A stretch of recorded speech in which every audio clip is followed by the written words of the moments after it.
അപ്പോൾ സിറാജിന്റെ ഈ മിന്നും പ്രകടനത്തിന് പിന്നിൽ കൈയടി വിരാട് കോഹ്ലി കൂടി അർഹിക്കുന്നുണ്ടെന്ന് പറയാം. കോഹ്ലിയാണ് എപ്പോഴും എല്ലാ കാലത്തും സിറാജിനെ പിന്തുണച്ചതും അതുപോലെ വളർത്തിയതും. തല്ലുകോളി ബോളർ എന്ന നിലയിൽ ഒരു കാലത്ത് സിറാജ് താഴെപ്പെട്ടിരുന്നു ഇന്ത്യൻ ടീമിൽ നിന്ന്.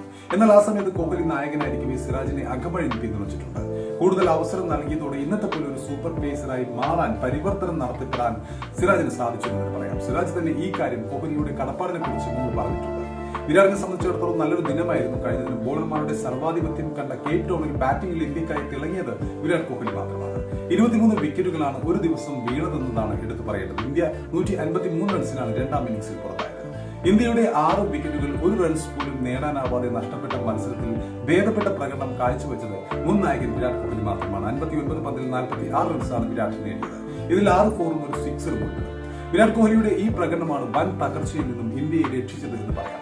ഇതോടെ ഒരു ഗംഭീര റെക്കോർഡും വിരാട് കോഹ്ലി സ്വന്തമാക്കുകയുണ്ടായി. ടീം 200 റൺസിനുള്ളിൽ ഓൾ ഔട്ട്